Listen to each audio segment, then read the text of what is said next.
ফিলিস্তিন মুসলমান আহত সারা বিশ্বের মুসলমান আহত হয়। আল্লাহ আহত শুনে আল্লাহর কাছে একেবারে সাহায্য হে আল্লাহ, তাদেরকে মুক্তি দাও।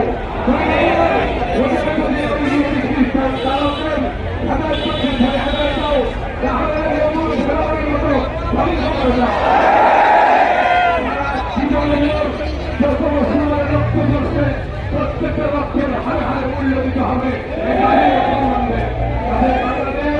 সারা বাংলাদেশ, সারা মুসলিম পৃথিবী এর তীব্র প্রতিবাদ জানাচ্ছে।